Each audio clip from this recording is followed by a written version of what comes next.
So यो हो OnePlus12 OnePlus को लेटेस्ट फ्लैगशिप फोन। अब यसको प्राइस रहेको छ 1,40,000 रुपैयाँ, 16GB र्याम 512GB स्टोरेजको लागि हैन। र यसमा चाहिँ फ्लैगशिप फोनमा हुनुपर्ने सबै नै कुरा छ, जस्तै कि फ्लैगशिप डिस्प्ले, प्रिमियम बडी हैन, प्रिमियम डिजाइन, त्यसैगरी यसमा चाहिँ अब फ्लैगशिप क्यामेरा दिएको छ विथ पेरिस्कोप जुम लेन्स। र यसमा चाहिँ हामीले क्वालकमको फ्लैगशिप चिपसेट पनि पाउँछौँ। तर यसले चाहिँ S24 अल्ट्रासँग चाहिँ कतिको कम्पिट गर्न सक्छ त? वेल, यो सबै कुरा चाहिँ हामी हेर्छौँ। म Anmol Shrestha and you are watching tech leak.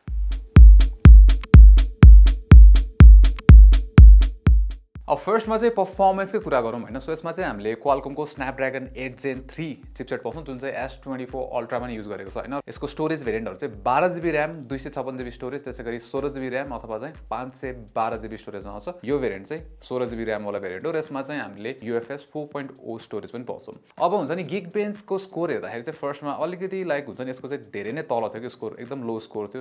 यो नर्मल मोडमा टेस्ट गर्दाखेरि S24 अल्ट्राको स्कोर हेर्ने हो भने त अति नै धेरै माथि छ हैन। र यसपछि चाहिँ मैले हुन्छ नि यसमा चाहिँ हाई पर्फर्मेन्स मोड दिएको हुन्छ। सो त्यसमा चाहिँ हामीले फेरि Geekbench 6 को चाहिँ टेस्ट गर्दाखेरि बल्ल हुन्छ नि यो चिपसेटले जति दिनु पर्ने हो त्यतिको स्कोर चाहिँ देखिरहेको थियौँ है। त्यसैगरी अब अरू बेन्चमार्क हेर्ने हो भने चाहिँ AnTuTu मा चाहिँ S24 अल्ट्रासँग सिमिलर स्कोर्सहरू पाउँछौँ। तर फेरि 3D Mark वाइल्डलाइफ जुन चाहिँ GPU बेस्ड बेन्चमार्क हो त्यसमा चाहिँ S24 अल्ट्रा अलिकति माथि छ। अब डेली लाइफमा हुन्छ नि जुन हामीले युज गर्छौँ युट्युब हेर्ने, अब सोशल मिडिया चलाउने, नर्मल UI नेभिगेसनहरुमा त प्रब्लमै परेन हैन। एकदम फास्ट छ, स्मुथ, रिलायबल पर्फर्मेन्स दिन्छ। सो गेमिङ चाहिँ कस्तो छ त? Let's check it out. अब PUBG मोबाइल खेल्दाखेरि चाहिँ हामीले सेटिङ स्मुथ ग्राफिक्समा एक्सट्रिम प्लस भन्ने सेटिङ्स थियो यसमा चाहिँ हैन, किनभने यसले चाहिँ high refresh rate gaming support गर्छ जुन चाहिँ S24 अल्ट्राले सपोर्ट गर्दैन। सो यो कुरामा चाहिँ अलिकति माथि छ यो। सो यसमा चाहिँ हामीले एभरेज FPS 86 पाएको थियौँ हैन। अब यसमा चाहिँ हामीले फ्रेम ड्रप्सहरू अलिकति देख्छौँ किनभने हाई रिफ्रेश रेट गेमिङ चाहिँ अलिक ट्याक्सिङ नै हुन्छ। त्यही पनि यसको पर्फर्मेन्स PUBG मोबाइलमा चाहिँ राम्रै छ है, जे होस् मजाले खेल्न सकिन्छ, त्यो पनि हाई रिफ्रेश रेटमा। त्यसैगरी गेन्सिन इम्प्याक्ट टेस्ट गर्दाखेरि चाहिँ हामीले सेटिङ्स हाईएस्ट ग्राफिक्स र 60 FPS फ्रेम लिमिटमा राखेर टेस्ट गरेको थियौँ। र यो गेम चाहिँ हाई सेटिङ्समा खेल्दाखेरि हामीले हुन्छ नि 30-40 मिनट खेल्यौँ र यसमा एभरेज FPS चाहिँ 59.2 थियो, जुन चाहिँ S24 अल्ट्राको टेस्टमा पनि हामीले सिमिलर एभरेज FPS नै पाइरहेको थियौँ हैन। तर अनकम्फर्टेबल चाहिँ हुन्छ है चलाउँदाखेरि, जुन गेम खेल्दाखेरि अलि अनकम्फर्टेबल चाहिँ हुन्छ हिटले गर्दा, तर पर्फर्मेन्स ड्रप भने चाहिँ खासै देखिँदैन। सो गेमिङ पर्फर्मेन्स हेर्ने हो भने चाहिँ OnePlus12 को गेमिङ पनि राम्रै छ पर्फर्मेन्स हैन, र अल्ट्राको नि उस्तै लेभलमा छ भनौँ न।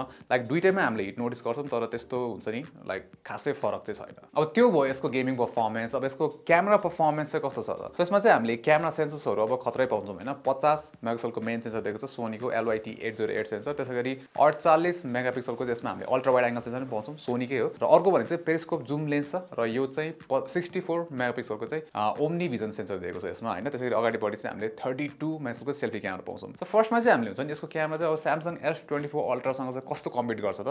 Let's check it out. So normal day लाइटमा खिच्दाखेरि चाहिँ मेन क्यामेराले राम्रै खिच्छ हैन, कन्सिस्टेन्ट नै छ यसको पर्फर्मेन्स OnePlus12 को र Samsung S24 अल्ट्राको साइड बाइ साइड। फर्स्टमा यतिकै हेर्ने हो भने चाहिँ खासै त्यति फरक छोड्न सकिँदैन, तर कलरमा अलिकति फरक छ। त्यसैगरी डिटेल्सहरू चाहिँ दुवैको इम्प्रेसिभ नै छ हैन। OnePlus12 ले नि डायनामिक रेन्ज चाहिँ वाइड नै राख्छ, तर ओभरअल कलर हेर्ने हो भने त्यसैगरी एक्सपोजर हेर्ने चाहिँ Samsung अलिकति बेटर छ, तर एकदमै हेड टु हेड चाहिँ जान्छ OnePlus12। अब चाहिँ पोर्ट्रेट्सहरू हेर्नु है त। सो OnePlus ले पनि पोर्ट्रेट्सहरू चाहिँ राम्रै खिचिरहेको छ हैन, राम्रो डिटेल्स निकाल्छ। र हेर्ने हो भने चाहिँ अल्ट्राको भन्दा चाहिँ बेटर डिटेल्स हुन्छ है। फेसमा जुम गरेर हेर्यो भने चाहिँ डिटेल्स बेसी देखिन्छ OnePlus12 को, तर OnePlus12 को फोटोजहरू जुन पोर्ट्रेट छ त्यो चाहिँ अलिक बेसी कन्ट्रास्ट जस्तो देखिन्छ यसमा। त्यसैगरी कुनै फोटोजहरूमा भने चाहिँ यसको एक्सपोजर चाहिँ कन्सिस्टेन्ट हुँदैन, किनभने कुनै फोटोजहरूमा चाहिँ हामीले यसकोमा चाहिँ ओभर एक्सपोज देख्छौँ, एक स्टेप जस्तो ओभर एक्सपोजर देख्छौँ। S24 अल्ट्राको भने चाहिँ सधैँ कन्सिस्टेन्ट हुन्छ, कलरदेखि लिएर एक्सपोजर सबै। त्यसैगरी यो फोटोमा चाहिँ यसले कटआउट पनि बिगारेको छ OnePlus12 ले हैन। सो चाहिँ कन्सिस्टेन्सी चाहिँ छैन OnePlus12 मा। अब OnePlus मा हामीले 2x पनि पाउँछौँ, तर यो चाहिँ अब 1x लाई नै 2x हुन्छ डिजिटल जुम हानेको। र ठिकै छ, त्यस्तो वाउ लेभलको केही पनि छैन, तर 3x चाहिँ दामी छ यसको हैन। कलरदेखि लिएर कन्ट्रास्ट डिटेल्सहरू इम्प्रेसिभ छ भन्ने बताइ कम्प्लेन गर्ने ठाउँ नै छैन। अब S24 अल्ट्रासँगै हामीले साइड बाइ साइड 3x एउटा फोटो खिचेर हेरेको थियौँ हैन, र यसमा पनि हुन्छ नि अब ठ्याक्कै हेर्दाखेरि चाहिँ त्यस्तो फरक चाहिँ छुटिँदैन। तर S24 अल्ट्राको भनौँ न कलर्सदेखि लिएर एक्सपोजर कन्सिस्टेन्सी चाहिँ बेटर छ, तर एकदमै हेड टु हेड चाहिँ जान्छ। अब 6x जुम पनि छ OnePlus12 तर यो चाहिँ डिजिटल नै हो हैन। अब यसले चाहिँ ठिकै काम गर्छ भनौँ, किनभने त्यस्तो दामी वाउ भन्ने त कुनै पनि छैन हैन, तर राम्रै काम गर्छ, डिटेल्सहरू चाहिँ पुग्ने नै छ। अब अल्ट्रा वाइड क्यामेरा पनि सलिड नै छ OnePlus12 को, डिटेल्सहरू राम्रो छ र ग्रेन निकै मिनिमम देखिन्छ। हुन्छ नि हामीले चाहिँ Samsung S24 अल्ट्रासँग साइड बाइ साइड खिचेको फोटोमा चाहिँ डिटेल्स हेर्ने हो भने अल्ट्रा वाइड क्यामेरामा OnePlus12 को बेटर छ है। सो डायनामिक रेन्ज पनि राम्रो छ, ल कलर पनि इट्स गुड। अब अर्को इम्प्रेसिभ भनेको चाहिँ मेन क्यामेराको लो लाइट अटो नाइट मोडमा पनि डाइनामिक रेन्ज एक्सपोजर एकदमै राम्रो छ अब 2x मा खिच्दाखेरि चाहिँ त्यति राम्रो हुँदैन हैन चित्त बुझ्दो हुँदैन डिटेल्स पनि कमै हुन्छ तर 3x मा चाहिँ फेरि राम्रो खिच्छ लो लाइटमा पनि एक्सपोजर ब्यालेन्स देखिन्छ र एक स्टेप जुन एक्सपोजर अझै माथि भएको चाहिँ बेटर देखिन्छ जस्तो लाग्छ प्लस डिटेल्स पनि राम्रो छ र कलर्स पनि राम्रो मेन्टेन गर्छ अब फ्रन्ट क्यामेरा कुरा गर्दाखेरि चाहिँ डिटेल्स राम्रो छ फेसमा त्यसैगरी फेस टोन पनि नेचुरल नै देखिन्छ र एचडीआर मा खिच्दाखेरि भने चाहिँ फेसमा हुन्छ नि अलिकति आर्टिफ्याक्ट्सहरू प्लस त्यो एक्सपोजर चाहिँ नमिलेको देखिन्छ सो कन्सिस्टेन्सी भने चाहिँ अलिकति कम छ यसमा र फोटोजहरुमा अर्को राम्रो लागेको कुरा हुन्छ फिल्टर्स जुन चाहिँ तपाईले मास्टर फिल्टर्स भन्ने रियर क्यामेरा दुईटै अगाडि र पछाडि चाहिँ हामीले देख्छौँ हैन र फिल्टर्सहरु चाहिँ यसको निकै राम्रो छ अब भिडियोको कुरा गर्दाखेरि चाहिँ हामीले सबै जुन पहाडीको क्यामेराहरु छ त्यसबाट चाहिँ 4K 60 फुटेज खिच्न सक्छौँ अगाडिको चाहिँ 4K 30 मिलिमिटर छ अब भिडियो क्वालिटी डे लाइटमा कुरा गर्ने भने जुन मेन क्यामेरा र टेलिफोटो लेन्स छ राम्रो खिच्छ हैन तर एकदमै एक्सलेन्ट चाहिँ भन्न मिल्दैन डिटेल्सहरु राम्रै छ हैन तर त्यस्तो टप द लाइन चाहिँ छैन त्यसैगरी डाइनामिक रेन्ज पनि ओके इस खाली नै छ र यसमा चाहिँ हुन्छ नि राम्रो भनेको चाहिँ स्टेबलाइजेसन सो स्टेबलाइजेसनमा चाहिँ वाउ नै भन्नुपर्छ हैन लाइक मुभमेन्ट गर्दाखेरि जुन हामीले वक गर्दाखेरि जुन मुभमेन्ट हुन्छ नि त्यसो नि मजाले चाहिँ कम्पेन्सेट गर्छ हैन EIS प्लस OIS दुईटाले काम गरिरहेछ त्यसैगरी जुन प्यान हुन्छ त्यो पनि निकै स्मुथ छ अब टेलिफोटोमा चाहिँ हामीले त्यो हल्का प्यान गर्दाखेरि अलिक जिटरी देखिन्छ हैन तर टेलिफोटोमा चाहिँ अब त्यो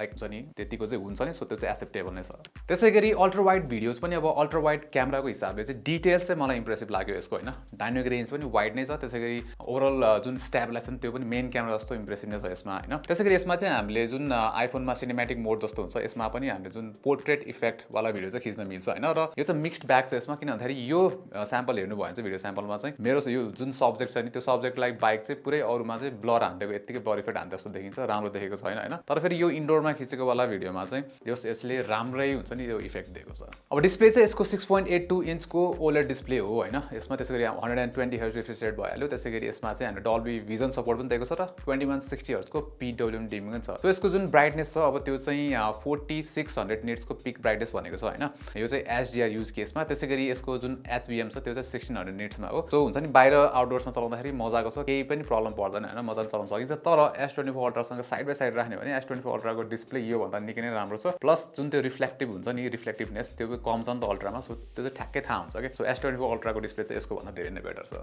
अब यसको डिस्प्ले चाहिँ राम्रो छ हैन तर नेचुरल मोड भन्दा नि भिभिड मोडमा राख्दाखेरि चाहिँ अझै भाइब्रेन्ट कलर्सहरु देखिन्छ सो त्यसमा युज गर्दा चाहिँ बेटर हुन्छ प्लस HDR कन्टेन्ट हेर्नको लागि नि राम्रो छ यसको डिस्प्ले हैन र HDR मा चाहिँ के हुन्छ भन्दाखेरि जस्तै यो हामीले युट्युब भिडियो प्ले गरे भने चाहिँ जहाँनिर भिडियो प्ले भएर हुन्छ HDR भिडियो छ भने त्यहाँ चाहिँ यसको ब्राइटनेस बुस्ट हुन्छ हैन न त अरु ठाउँमा चाहिँ यसको ब्राइटनेस लो हुन्छ के सो HDR मा चाहिँ यसरी काम गर्छ अब रिफ्रेश रेट अप्टिमाइजेसन पनि यसको राम्रो छ स्क्रलिङहरु गर्दाखेरि त्यो स्मुथनेस निकै राम्रो छ हैन तर एउटा कुरा चाहिँ के छ भन्दाखेरि यसमा अब अडाप्टिभ मोडमा राख्दाखेरि त हुन्छ नि लाइक अब यो कन्टेन्ट अनुसार स्विच हुन्छ हैन जस्तै अब कहिले यो 90 हुन्छ कहिले 120 हुन्छ है तर इन्स्टाग्राममा चाहिँ के हुन्छ भन्दाखेरि भिडियो चाहिँ हामीले 120 हर्ट्ज रिफ्रेश रेट मोडमै राखे पनि यो जुन भिडियो हुन्छ त्यो चाहिँ 60 मै प्ले हुन्छ भने तर फेरि युट्युब भिडियो भने चाहिँ 120 मा प्ले भइरहेको हुन्छ कि सो यो एउटा रिफ्रेश रेटको चाहिँ मैले बुझिन किन 120 हर्ट्ज रिफ्रेश रेट अप्सनमा राखिसकेपछि सबै 120 मै हुनुपर्ने हो तर इन्स्टाग्राम युट्युब यो एप स्पेसिफिक भइरहेछ सो त्यो चाहिँ आई थिंक त्यति राम्रो अप्टिमाइज भएको छैन अब डिजाइनको कुरामा आउँदाखेरि चाहिँ OnePlus 11 जस्तो नै देखिन्छ यो हुन्छ नि त्यसलाई अब रिफाइन गरेको डिजाइन भनौं र OnePlus को चाहिँ अब जुन यो डिस्टिंक्टिभ क्यामेरा कटआउट छ नि यसले गर्दाखेरि चाहिँ ठ्याक्कै यो OnePlus को फोन हो है भनेर चाहिँ थाहा हुन्छ आजकल हैन अब यो जुन पहाडीको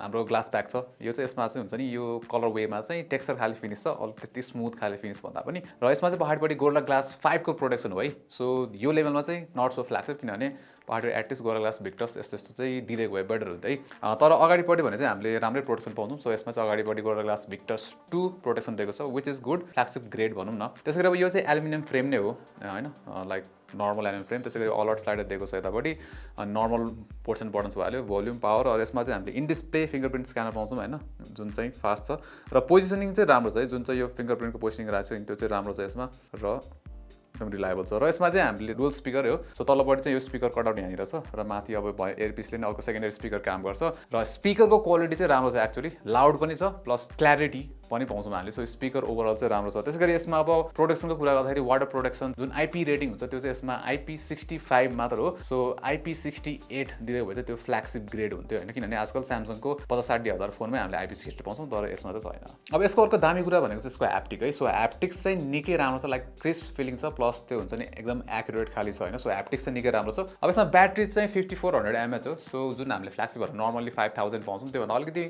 ठुलो छ यसको ब्याट्री हैन र त्यो ठ्याक्कै ब्याट्री लाइफ पनि पनि यसको चाहिँ भनौँ न एभरेज भन्दा अलिकति माथि नै छ। सो मैले चाहिँ यसमा गेम खेल्दाखेरि पनि होइन लगातार गेम खेल्दाखेरि 3.5 घण्टा जस्तो स्क्रिन अन टाइम मजाले दिइरहेको थियो र अझै ब्याट्री पनि बाँकी थियो होइन। सो तपाईँले नर्मल युज गर्नुहुन्छ भने एक दिन बेसी मजाले पुग्छ, 6 आवर्सको स्क्रिन अन टाइम पाउनुहुन्छ होइन। त्यसै गरी यसमा चाहिँ फास्ट चार्जिङ सपोर्ट पनि छ, 100 वाटको फास्ट चार्जिङ हो र 24 मिनट्समा चाहिँ फास्ट चार्ज हुन्छ भनेर भनेको छ OnePlusले होइन। तर स्याडली नेपालमा चाहिँ बक्समा चार्जर आउँदैन होइन, कुनै पनि टाइपको चार्जर चाहिँ आउँदैन। सो हामीले त्यो टेस्ट आउट चाहिँ गरेनौँ, तर 100 वाट चार्जिङ सपोर्ट चाहिँ छ यसमा। सो ओएस चाहिँ यसमा हामीले out of the box Android 14 पाउँछौँ है। त्यसै गरी अब यसमा चाहिँ हामीले जुन अक्सिजन ओएस नै हो कि कलर ओएस हो।